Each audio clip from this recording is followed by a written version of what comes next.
So, last year I had been getting into Wings of Fire again, and for a good while wanted to make plush for some of the characters.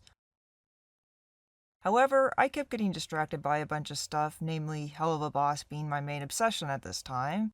But earlier this year, I did start drafting a pattern for my favorite Wings of Fire character, Cricket. It was one of the patterns I was working on the side, along with like 12 other patterns, so I wasn't in a hurry to finish it.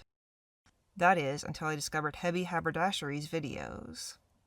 He is another plush maker who is doing an incredible challenge, making every important Wings of Fire character as a plush, and I just have to say, I am impressed. I am not that powerful. And it wasn't just the important characters in his challenge, as he gave all of us viewers the option to vote for random side characters to possibly become part of it. What shot up to the #1 spot in the voting? Queen Coral's 32 unnamed sons. And thus, the Plushie collab was created. And, wait a moment. I'm not in the proper form to make this video. 1 second. There we go, now I'm ready. Anyway, we plush makers joined together to create characters out of these unnamed, undescribed princes and give them life and personality. And of course, make them into squishy and soft plushies. And here's my prince, Prince Isopod. I knew I wanted to go with a bug-adjacent name because of course I did. And with giant isopods being gray, I decided to incorporate that into his design, along with this sea green and teal because it looks cool and I had to have green somewhere because that's my favorite color. Isopod, one of Coral's many sons, is an inventor and not a particularly successful one.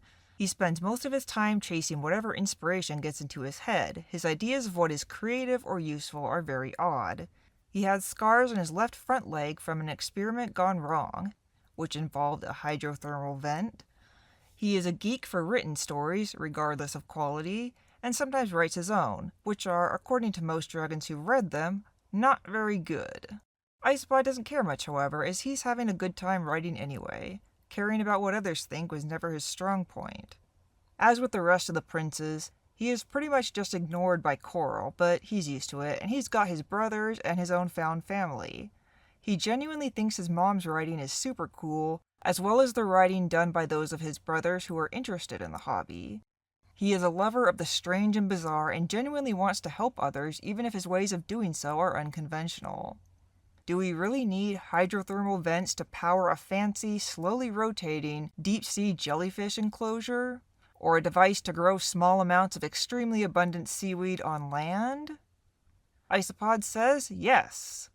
Overall, he is a precious cinnamon roll who just wants everybody to be happy. And this was my first drawing of him. I didn't include the web toes because I forgot. So after I created my character, I edited my Cricket pattern to make a Seawing version of it. Sorry Cricket, you're just gonna have to wait a bit for a plush. Once I did that, and the pattern was finished, I had to do so much embroidery. Seriously, so much. I did get cool glow-in-the-dark thread, and I used practically the entire thing, and I even bought a second one, but barely ended up not needing it. Also, for anyone wondering, I don't have this pattern up for sale at the moment. It's something that I think I do want to sell eventually, but writing out instructions is intimidating, and I wouldn't want to start with something as complex as this. Plus, a lot of these pieces need big embroidery hoops that I have to use my mom's machine for because mine doesn't have hoops that big. After that, it was on to the sewing. And sorry for the quality of some of these clips later in the video. There was often either bad lighting or my phone being dumb, but I do know how to fix those problems for the future, and we'll film later plush making in better quality. But yeah, let me tell you, it was a lot of pieces.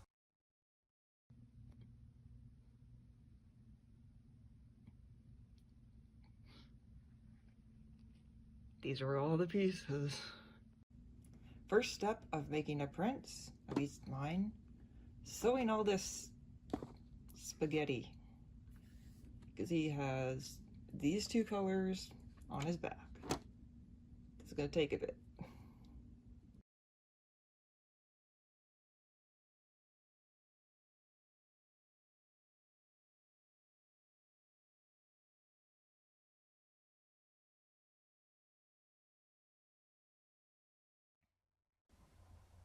And repeat several times for all the body and tail pieces. And finish spaghetti. Now to attach the spaghetti to the body and tail pieces.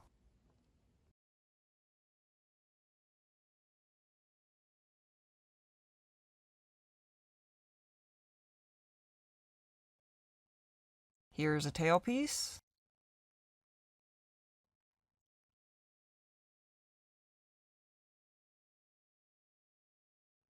Here's the body with spaghetti sewn on. And now I will have to attach the secondary body color, the teal bits.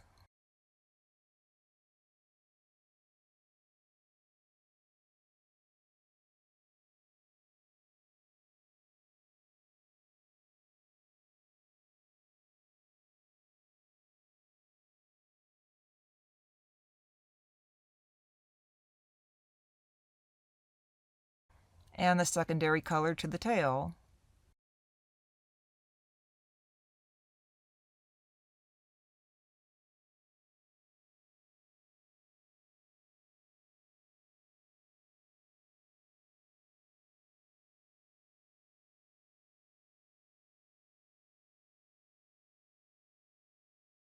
Also, my cat wouldn't leave me alone, so here he is.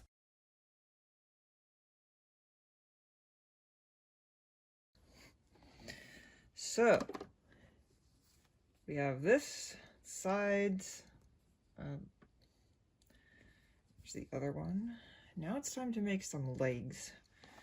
Here's all the leg pieces, not counting the feet. This is just legs. So, sew these together.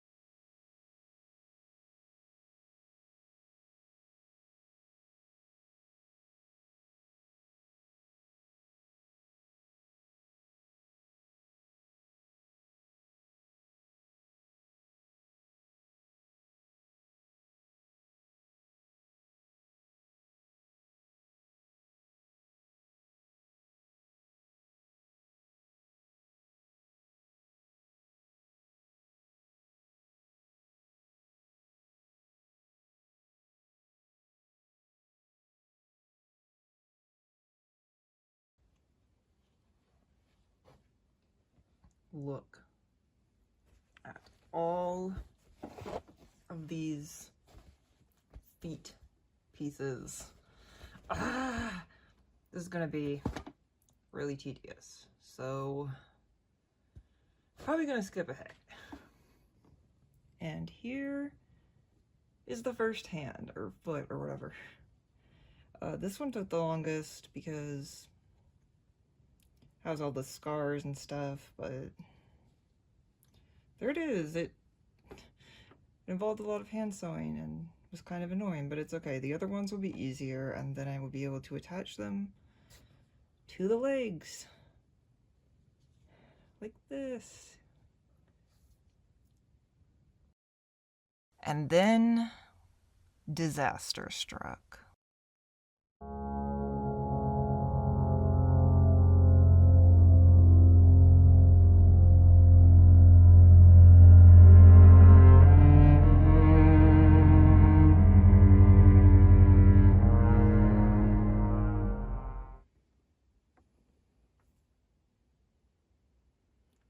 I just realized that I made the worst mistake I could have made on these front hands, like feet, whatever.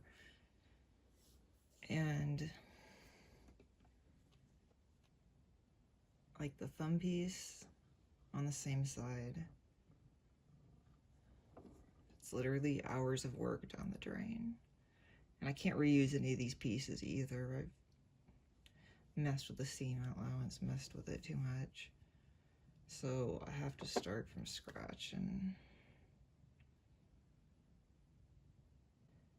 I already had to pay so much dyslexia tax on this plushie, but this is the worst I've done in a long time. just because of how complex this is.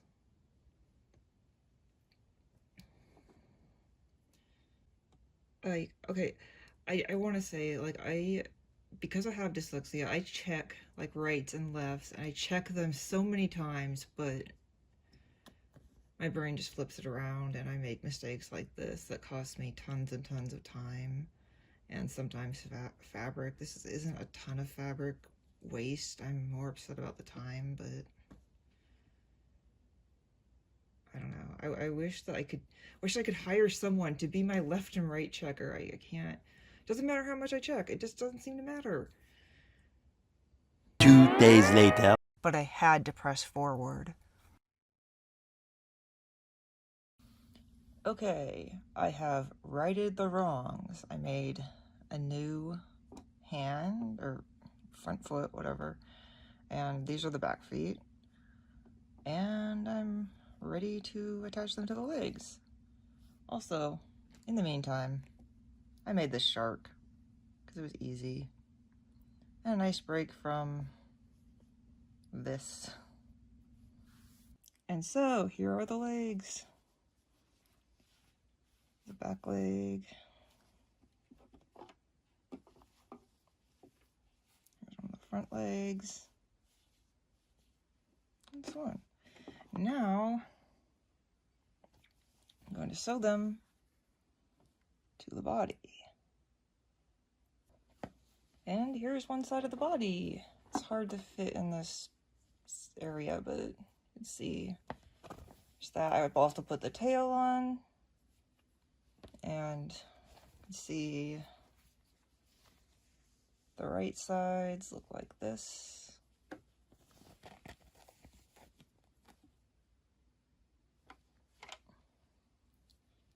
Yeah, and so I got both sides, and now I'm gonna need to make some frills that go along the spine and all the way down the tail.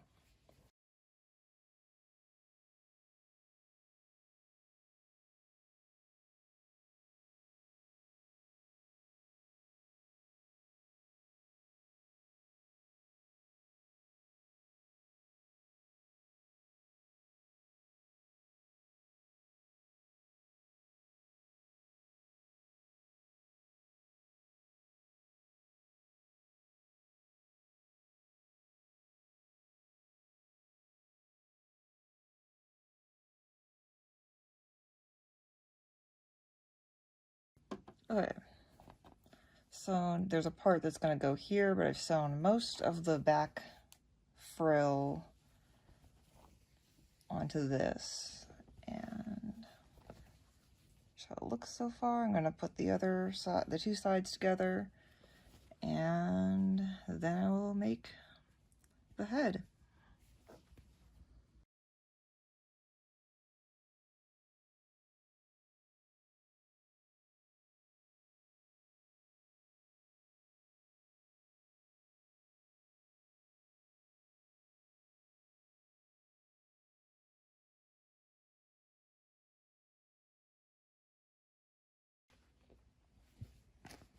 Okay, if we open it up, here's kind of a glimpse of what it's going to look like. It's starting to look like a Seawing now. Legs are still inside out, but whatever. You can see this. Looks nice. And this mess right here is where the head will be in a second. Well, in a second according to this video. Okay, I finished the body. I forgot to mention in the last video that I attached the belly before the head, but I did that. So now the head is the last part of like the main part of the body. And here's the face pieces, and there's going to be gussets here and here. And we're going to attach to the head. Yay! Okay, here is the head. This is gonna attach to the neck. And yeah, we just gotta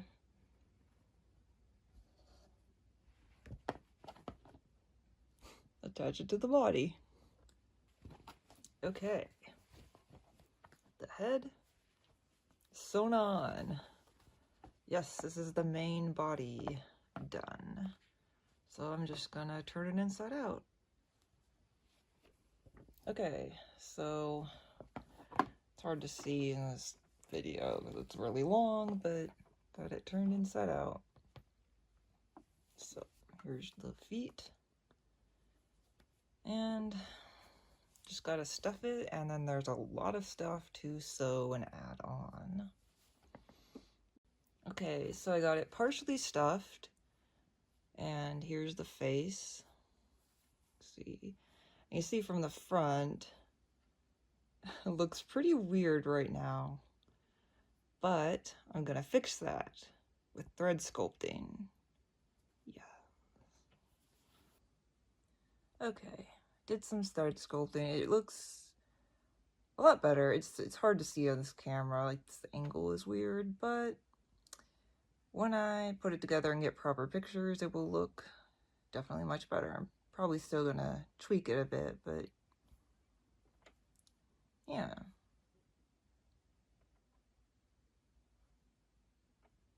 Okay.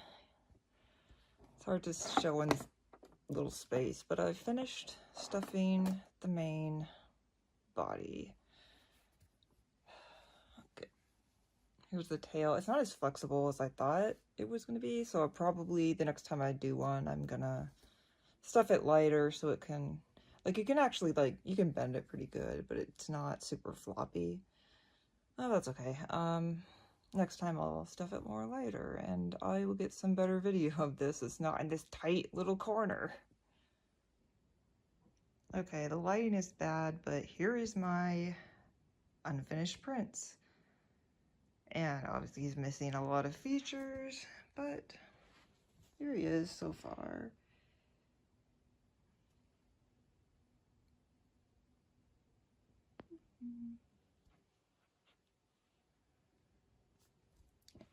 Tail, it's kind of hard to pose, but you can pose it a bit, which is kind of nice. Yay! Still got a lot more detail to go. So next I have to start the wings, which means more spaghetti. And here is one side of a wing. Just have to do this 3 more times for all the sides, but the underneath of the wing has these cool glow-in-the-dark swirls on it because he's a royal Seawing. Okay, I finished all the wing sides. Here they all are. I'm gonna take a break from that because next I want to finish the fins, like finish the back fin and do the chest fin.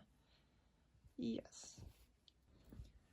Okay, so it's hard to see here, but I finished this and the chest frill. And I'm gonna sew all the other little bits on, like the ears and the horns and everything, before I sew on the wings, because the wings would make it hard to maneuver. I mean, it's already kind of hard to maneuver with the long tail, but yeah, I think it'll be easier to sew all that other stuff on first. Okay, I got the ears, the horns, the barbels, and the toe webs. Got them all done. So, the last thing to be added is the wings, which I will have to continue to work on and then attach to the body. Almost done. And here are the wing sides sewn together, very big and unwieldy. And here are the wings.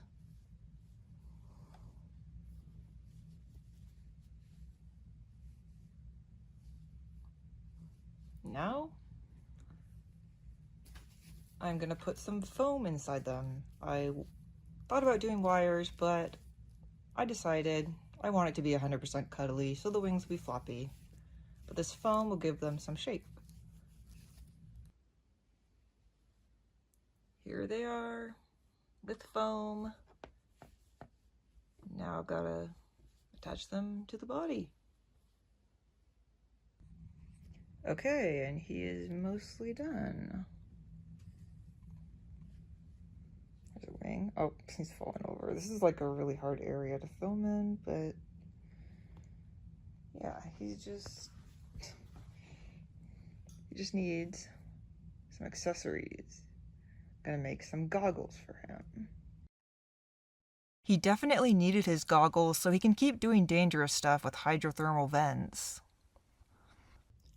Okay, I didn't film any progress of this, but I did make the goggles. And here's the boy. Put them on.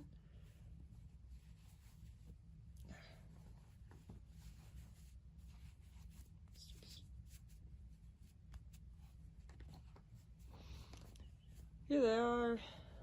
Again, this is a really hard space to film in, but put it down a little bit. There's his goggles. And he can also wear them like that. And the boy was done.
And of course, I had to test out the glow-in-the-dark embroidery.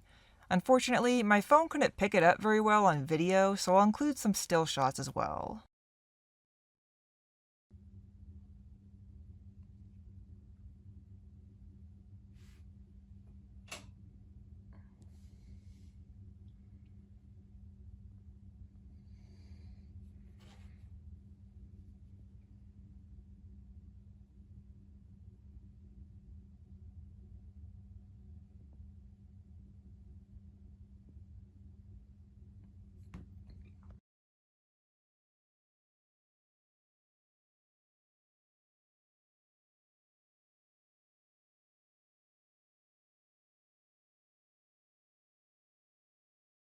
And there you have it. The making of a plush. If you want to see me make more plush, you can follow this channel. There are so many plush that I want to make